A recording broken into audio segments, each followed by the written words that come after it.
no further ado, I'd like to bring Allan up onto the stage. Thank you. Thanks very much. So for those of you I haven't had the chance to meet, very briefly, I used to be a computer scientist, focused on encryption. I wasn't very good at it, so I got a PhD in applied economics. I wasn't very good at that. Postdoc in computational modeling. Turns out also mediocre at that. When you're mediocre at that many things, you sort of end up in Washington, D.C. So after a few years in the think tank world, I joined the Department of Commerce, and we focus on figuring out how to bring together different parts of the security community to basically foster market change and more responsive markets that capture the security that we all know we need. So for today, should you be looking at your phone? Well, we'll see if you care about this. We're going to talk, brief overview for those who are not familiar with the concept of what is a software bill of materials. We're going to talk about why now might be the right time to move forward on this particular issue. And then we're going to say, hey, this is what's going on. How can you get involved? So first, a bit of background. What is a bill of materials? Right? In the manufacturing world, we have a pretty universal practice. If you buy something or you build something, you know what's in it. Helps for inventory, helps for asset management, helps you to know what risks there are. This is a very commonly understood practice. So why not software? Well, there are lots of reasons why software is different from hardware. And so one of the things we're going to try to do is to establish why we may care about knowing what are the third-party components and their dependencies. Modern software isn't hewn out of alabaster marble by gifted artisans on small Greek islands. Right? Modern software is assembled from parts that we all know, we all use, we all reuse. This is part of good code design, it's reusing code. But sometimes the basic building blocks may not be the most solid. So having visibility into what goes into the systems on which we all depend could have some very real value. And I'll give you an example. Anyone know what this car is? It's a Mercedes S-Class from 2013. And we already have some visibility of what's in this car from a software perspective because of software licenses, right? If you open your iPhone today, you can see that it has, these are the open source licenses that it has. And so Mudge observed 2 years ago that if you bought this brand new Mercedes S-Class, it came with libtiff. Anyone like have libtiff in their car? That's networked. Netcat, so you can move around your network. And basically what this means is your brand new car came pre-owned. Right? You have the ability to use an easily poppable library and then move anywhere on whatever the network can get. So there's real value in sort of having a certain amount of transparency. Now, do we expect everyone to be able to use this data? Of course not. The focus of this initiative really is a discussion between vendors of different types, enterprise software, medical devices, and enterprise-grade consumers. Right? These are the people who have some ability to understand this information and use risk. So what's the value here? Well, we think that it makes sense that a software vendor should be able to communicate this for a couple of reasons. One, this is an excellent sign that you have a good process, right? Are you shipping something that is made with the freshest of ingredients? Or are you shipping something with outdated code? It's what economists call an efficient signal. Do I have a good process? Well, it's very hard to know the details of what the underlying development process is. But we do know that it's pretty hard to produce this if you don't have a good development process. And there are a number of people who have sort of come forward and said it's actually pretty easy to produce this if you have a good internal development process. Moreover, it's a great aspect for the market. Right? I'm looking at two products, I want to buy them. Something that we all know, this is a common trope of the market failure in security. How can I compare two products? Having a list of ingredients helps us with that discussion. Now, from the enterprise customer's perspective, there's real value in one, again, knowing what you're going to be putting on your network. Is this outdated code? And maybe that's okay. Maybe you want to buy something that has some older libraries because it's the best product for you. But now you can be prepared. You can take certain mitigation and protection steps that help you understand the risk. And more importantly, as new risks emerge, we'll be able to sort of understand and react to them more quickly. Right? The analogy of a list of ingredients isn't perfect, but there's real value, right? I go to the store, I buy what I like, I put it on the shelf, and that's all well and good until my sister-in-law comes over with a deathly allergy to peanuts. Option one, I call up Nabisco and say, hey, can you tell me, does this have peanuts? I call up every company. Or alternatively, I look at the list of ingredients and take the appropriate risk steps that I can judge. Not everything can be easily patched when new flaws emerge. We don't know whether they're going to be exploitable or not, and I'll get back to that in a little bit. But again, this is something that an organization can begin to understand and better take mitigation and preparation steps. The final value that we think this has is it really hits at something that we talked a lot about recently, which is end-of-lifing. Especially in the connected device and embedded device space, where we're using some older libraries that are built to handle older hardware. There are stories that you hear of a lot of these key libraries saying, you know what, there are now a lot of modern GPUs, we're not going to support single threading anymore. Well, whoops. All of my hardware is single threaded, so now I have to figure out what is my long-term plan to replace this. All right, so if you're with me now, maybe you've got a few questions, or maybe you're saying, well, why aren't we doing this already? So let's take a quick trip down memory lane in Washington, D.C. This is not a new idea. Right? This is not something that I came up with or that anyone in the room came up with. We've been talking about this for a while. In fact, it was proposed in regulation in 2013 and 2014. There was a requirement that said that everything that the DoD bought had to come with a software bill of materials. This was proposed by Congress. It did not pass. It was, in fact, nuked from orbit by the IT sector. And there are a couple of reasons why I think they did. First, I'm from the Department of Commerce. We're not wild about regulation. We like the free market. Regulation shouldn't be in the business of telling people to do things that we don't really know how to do. And so that's what this initiative that we're assembling is all about. So what's changed? Well, first, one of the major obstacles is I'm not sure in 2013 how many major software vendors could honestly say that they weren't shipping GPL code. So this is now something that everyone understands, right? If your general counsel isn't thinking about this, you need to find a new lawyer. If you're a startup and you're interested in acquisition, you already have thought about this problem. If you're a large company, you don't have an interest in buying Richard Stallman a third house. You want to make progress. But there are a lot more things going on in Washington as well. The regulators are starting to get involved. So the healthcare sector has basically committed to moving forward in this. There was a report, there was a congressional task force that identified this as a priority. Congress took this, told HHS, which thinks about the healthcare sector for the United States, and told the FDA, we want this as a priority. There are a bunch of priorities we have for cybersecurity. The healthcare sector needs a lot of help, but this is going to be a priority. So this is going to be moving forward on that. Second, in case you've been paying attention to the news, a lot of people in Washington are suddenly very concerned about chains that have supplies on them. There's a real challenge here of making sure that we know what we have. Now, my concern looking at this is that we're going to find different solutions in different parts of the ecosystem. We shouldn't be moving forward where there's a healthcare way to solve this, and an auto sector way to solve this. And if you sell to the government, you'd have to do it a third way.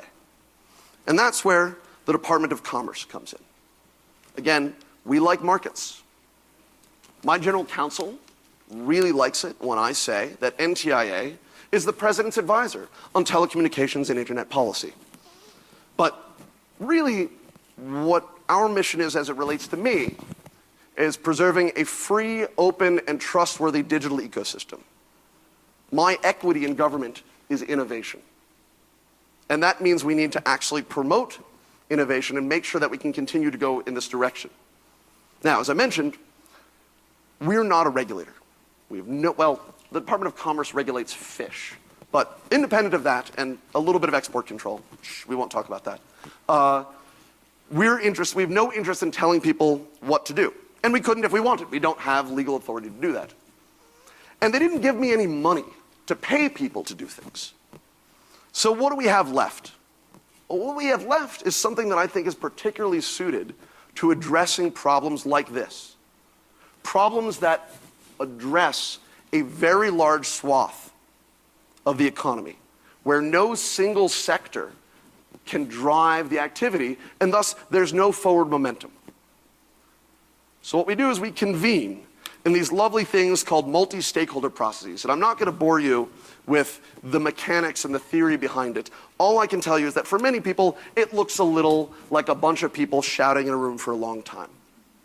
But the beauty about putting people in a room for a while is that eventually they start to listen to each other and find common ground. And that's the process that we started on July 19th. Now these processes, and they are called the multi-stakeholder process, and yes, my eyes start to roll a little bit better. You have to hear it, I have to say it. These processes are open, they're public, anyone can join, and in fact, it's my job to make sure that we have as diverse a set of stakeholders as possible. They're transparent. We work very hard to make sure that everyone can see what's going on. That's where the legitimacy comes from. That's where the trust comes from. All of our meetings are webcast. All of the working groups are open. The drafts are shared publicly. They're consensus-based. Consensus is one of these lovely terms that we don't know what it is, but we'll know it when we see it. It basically just means that no single person can derail something that a large body of people want to do. But it also means that if there's a sector or a dedicated group of stakeholders that feels a certain way, they can't be railroaded. It's stakeholder driven, right? Where we go comes from stakeholders. The analogy I use is I push, but I don't steer. And we try to make sure there's as many perspectives as possible. And just very quickly, a small note on this. I hate this metaphor. Everyone knows this metaphor of the blind elephant. These are the easy problems, right? These are solved with just single bits of communication.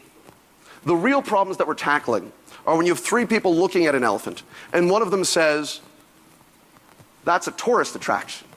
Someone says, no, no, no, that's an important agricultural implement. And the third person says, no, that's a symbol of my national pride. The problem in all of this case is none of them are wrong. And if we want to make forward progress, we need to find a way to accommodate all of these perspectives. So what is the perspective we have? We call it software component transparency. The three basic buckets of activity. We have the need to compile the data, and that is something that's going to be in the vendor space. Someone has to be able to use this data, and of course, we need to understand how it's going to be shared. We had a kickoff meeting on July 19th in Washington, D.C. About 60, 70 people were there, a lot more online. We heard from a range of perspectives. A lot of people were big boosters of this idea. They're saying, we're gung-ho, we're going to do it. There was an observation that, in fact, this was a solved problem in some smaller circles. So let's try to capture the wisdom there. But there were also some concerns raised. So one is this notion of how do we make sure this is machine readable? Right? If this is going to be truly valuable, it needs to be something that we can automate and start to use. Right? This isn't something that we want to be grepping through PDFs. One of the key benefits of this is going to be when we can fold this into our existing tools. But automation brings a slightly more complex task, because now we need some judgment. And as you all know, there's a difference between something being vulnerable and something being actually exploitable. So as we move forward, that's something that we're going to have to keep in mind. How do we make sure that the data isn't just being shared, but doesn't have enough context so that no one can use it, especially in an automation fashion? What does the process look like? We use a working group model. New issues are identified, leads to the creation of a working group. This working group says publicly, we meet, we are going to define our scope and our work.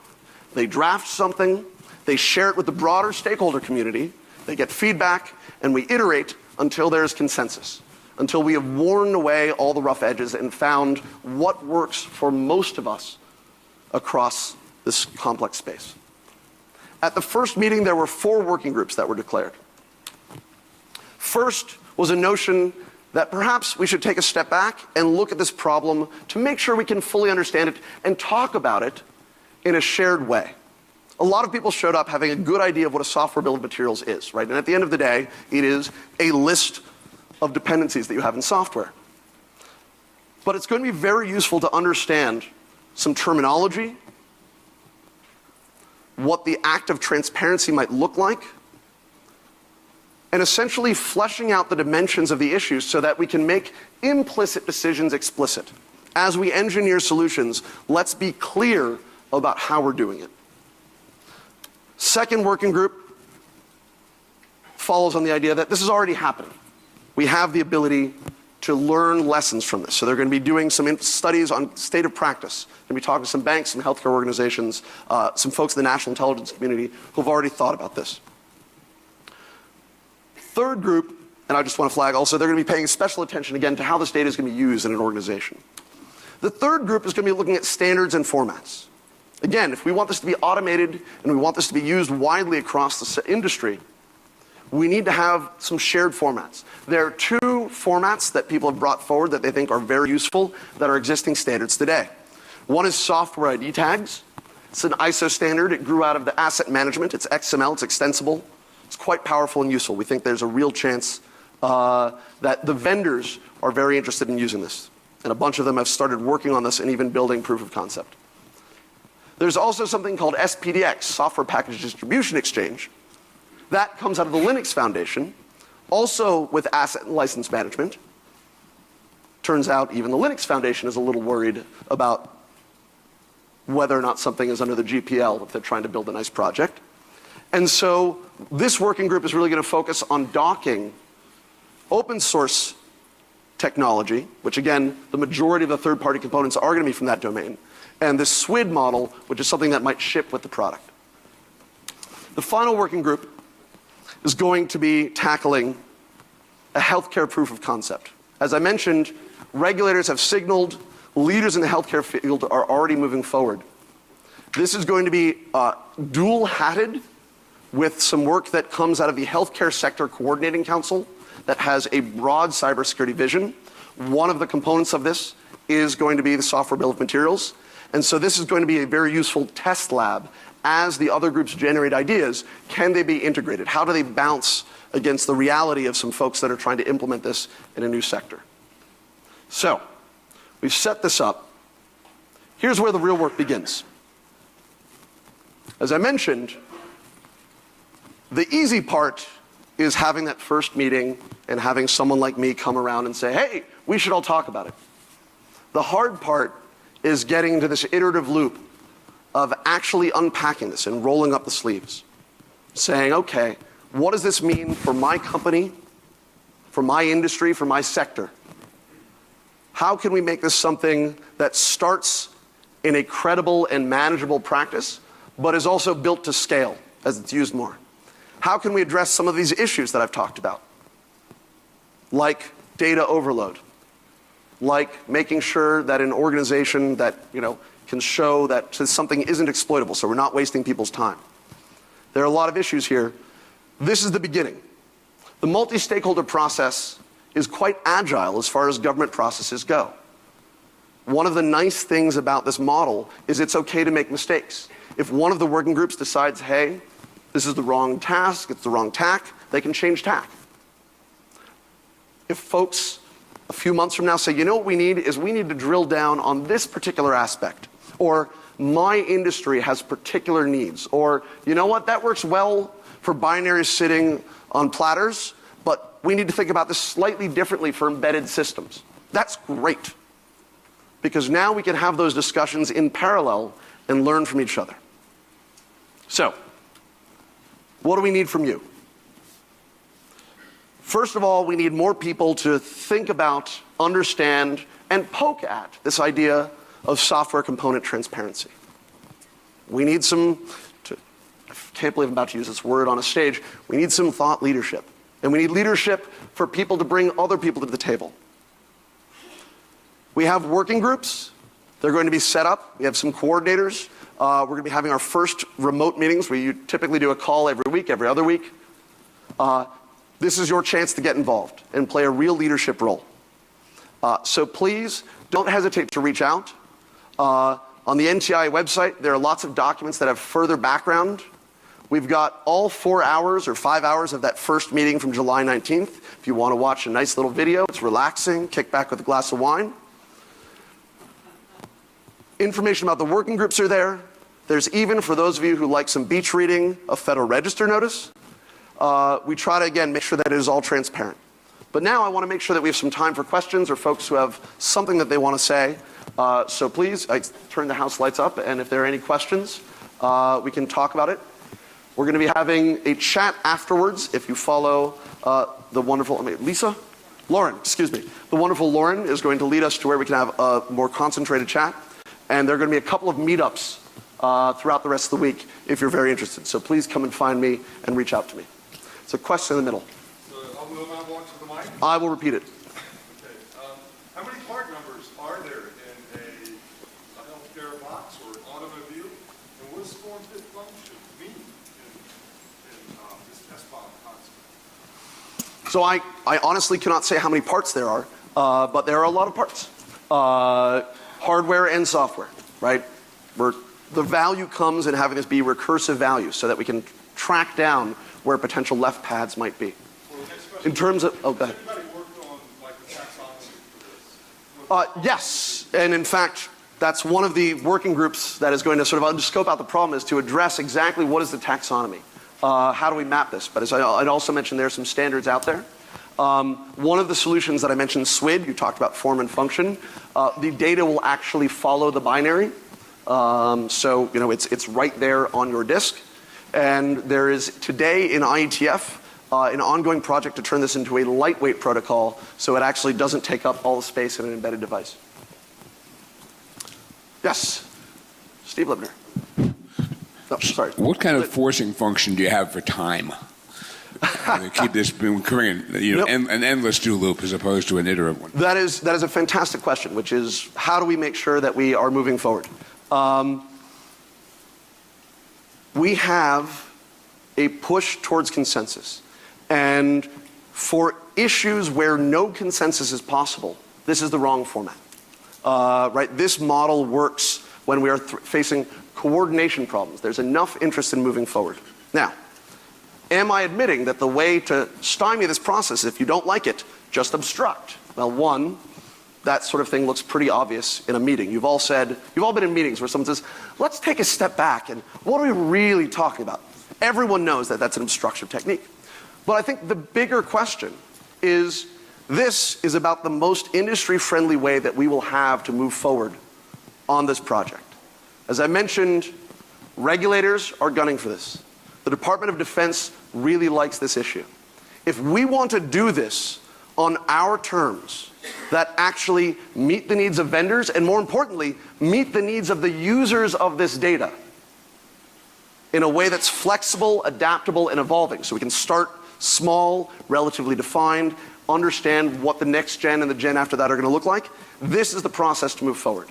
So I get to be in this process, NTI gets to be the good cop.